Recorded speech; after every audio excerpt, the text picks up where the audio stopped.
My name is Mrs. Chokas. I'm one of the marketing teachers here at the high school, and I am in charge of the Roar Store, which is our student-based enterprise. The Roar Store began running about early 2000s. It started off as a small business out of a closet in the old North building, and has grown and expanded into what we have today, which is a mini store. I have been in charge of the Roar Store for the past 2 years. Before that, it was Mrs. Verbeck who was the one that kind of started the whole Roar Store student-based enterprise, and then she retired and I took over. The Roar Store offers two major types of categories. So the first is going to be food items, so things like iced coffee, regular coffee, and snacks, things that you can get from the cafeteria. And then they also offer things like student apparel for Spirit Week items, sweatshirts, hoodies, jackets, t-shirts, and then some things like pens, earbuds, things that students would need for class too. To work in the Roar Store, students have to take a series of classes, so they have to sign up for retail management, and then after retail management, they can sign up for entrepreneurship, and then they can actually go and take it a step further and become a manager. So there's 3 different types of students that we have working in the Roar Store. Students don't get paid financially with money to work in the Roar Store. However, they do get a grade. So for entrepreneurship, it is a half semester credit that they can get, and then for our managers, it's a full year credit that they can earn. For entrepreneurship, the students do a project, and every semester we try to change the project so that it's something different and new every year. And this year we decided to focus on eco-friendly products. So what the students did is they picked 3 items in the Roar Store that they felt was either an item that could be an eco-friendly alternative or something that we could possibly eliminate altogether. And so what they did was they researched what the impact on the environment was, and then they looked into different alternatives to see, could we eliminate the product, are there eco-friendly options, and what it would cost for us to do that.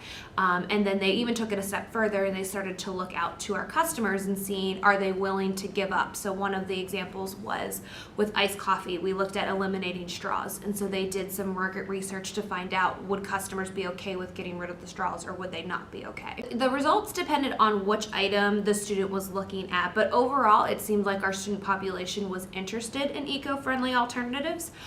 They were open to the idea of not necessarily getting rid of straws, but replacing them with recyclable straws, possibly bringing in reusable cups for coffee, and some other alternatives that isn't necessarily going to affect their purchase, but that are eco-friendly alternatives. Going with the eco-friendly options would actually cost the Roar Store a little bit more money. It depends on which item specifically. So if it was something like straws where you're eliminating it altogether, that would actually save the Roar Store money. But with a lot of the other options that they looked into of finding biodegradable or reusable products, it would actually cost a little bit more, but over time it could potentially save the Roar Store money. Or part of the research that students did was they looked into, would students be more willing to buy and shop at the Roar Store if they were eco-friendly alternatives, and a lot of students said yes, so we actually might earn more revenue by going that route. The Roar Store, to my knowledge, has been offering all the plastic items since it started. Forks, spoons, knives, all the cutlery items, all of anything that can be made of plastic, I would say the Roar Store's been using since they've been opened, just because again it's the cheapest alternative, and those things you're not making money on, you give those away to your customers for free. So sometimes the cheaper route is, in terms of business, the better route, even though it's not eco-friendly. Most plastic used is definitely from the iced coffee. That's actually the only item that uses the plastic, but that uses the plastic cup, the lid, and the straw.